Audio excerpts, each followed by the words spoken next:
Welcome to Old School Cars again, and I'm again working on the 258 cubic inch 6-cylinder engine for the 1968 Rambler American. The engine is originally from a 1977 car, but we're going to put the later engine with a little bit more oomph into the older car. Today,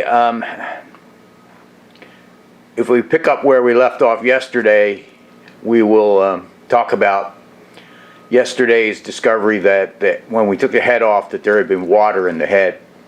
And after taking a look today at some valves and taking them apart, I've come to the conclusion that water got into the intake. But aside from that, I'm just going to go over briefly how to use a valve spring compressor. I normally use a C-clamp type valve spring compressor, but one of the rivets broke on mine. So I went to Advanced or AutoZone or one of those places and picked up one of these rental or loaner kind of clamps, and I don't like this type. If you look in front of you, you'll see that the clamp is mounted and it has a piece of blue tape on it. That blue tape tells me which side it should be the low side of the spring.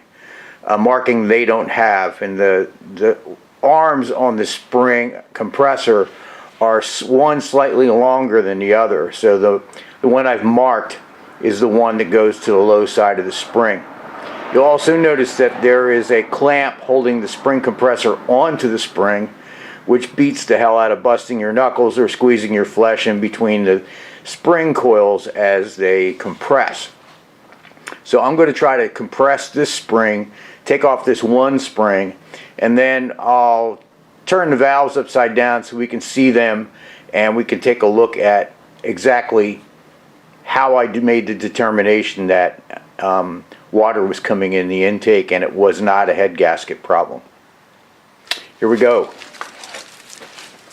So I'm tightening down on this thing and hoping that on camera it decides to behave. I've gotten it basically to behave a little bit.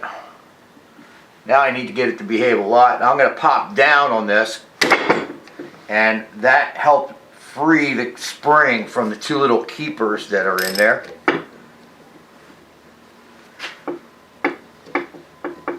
When I was first starting out with this stuff, I didn't know a keeper or what it looked like or how it should behave, and I just basically learned by doing, and I'm hoping maybe this will save somebody the hassle of doing that or help them learn maybe a little bit more quickly. So I've gotten one half of the keeper out. Now I'm going to use this pick to turn the other half of the keeper to face me so I can pull it out on what is mounting to the low side of the spring now that it's compressed. Alright, so I got the other half of the keeper out, and I'll show you on camera if I can aim it in the sunlight. So I'm releasing the spring now, and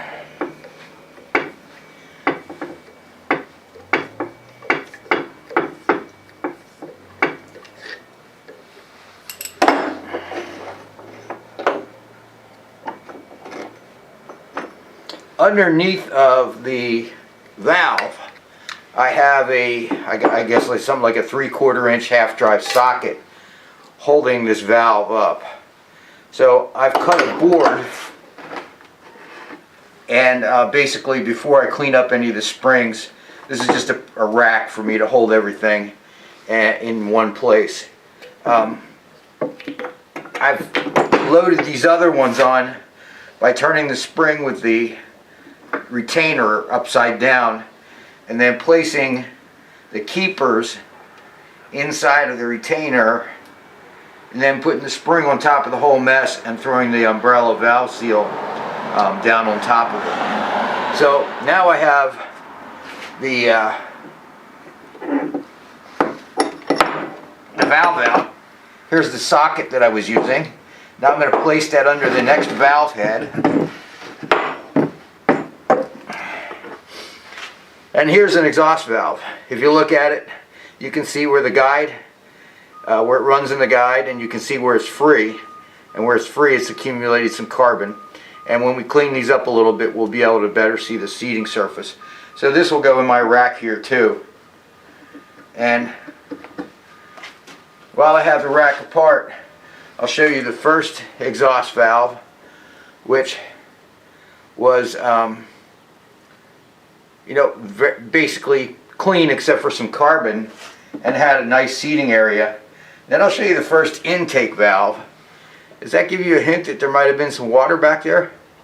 It also tells me that the valve was sealing really pretty well. For that much water to have backed up in there is pretty remarkable. So you look at that and you may say, okay, well, there's water coming in, into the guide surface or somewhere in the head. Maybe the head's cracked. But then you see it in cylinder number 2. And then you go to another exhaust valve and see the exhaust valve has a little bit of water at the seating surface, but it looks like it's bled through from the combustion chamber, oddly enough. And the rest of that valve looks like it's intact. But then you go to number 3, and number 3 is in much the same condition. So at this point, I'm betting, given the conditions of all the exhaust valves and the conditions of the intake valve, I'm betting that basically this engine sat outside somewhere with the carburetor throat open or with the carburetor off, and with a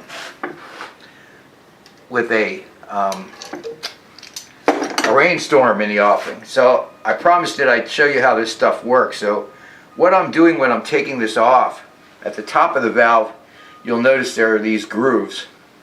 And this is what a keeper looks like. And the keeper fits in those grooves. And there is a second half to it. There it is. So that together the keepers can hold this guy. And that's pretty much how it all, it's pretty ingenious. So we're going to clean these up and do a poor man's valve job, and we'll get into that a little bit later. Right now my inclination is to do a poor man's valve job and to not take the head into the shop. Although a little birdie whispered in my ear that I should mill about 10 thousandths off the head, or 20 thousandths, to get a little bit of compression, but that's going to depend on cam options. So I've gone through all this with the first 7 valves. I have to do 5 more valves, and there's no point in you watching the whole thing. You've watched one being compressed, they're all the same. When it's done, we'll take the head, flip the head over, start cleaning up the combustion surfaces, and then we'll put this in the pan underneath the engine stand, and we will clean up, we'll clean this up with some 50-to-1 oil and gas mixture. I use that mixture over metal that might have bare spots in places because the oil leaves a little bit behind, and hopefully the metal won't flash rust until I can take time to do a final cleaning and then a painting, a priming or epoxy or whatever I'm going to do. So for right now I'm going to leave you be. I'm going to turn this thing off, and I'm going to get my other 5 springs done. When I'm done, we'll probably go and pull the I'll probably try to do a segment today where we pull the main bearings and we crush them using Plastigauge, and then if we have time today I'll do the rod journals too, and we'll see if everything crushes out well in this engine. I have another 258 and that crushed well, so I'm anxious to see how this does. Alright, so thanks for joining me for this little piece, and we'll be back shortly with hopefully with some Plastigauge action. Thanks again.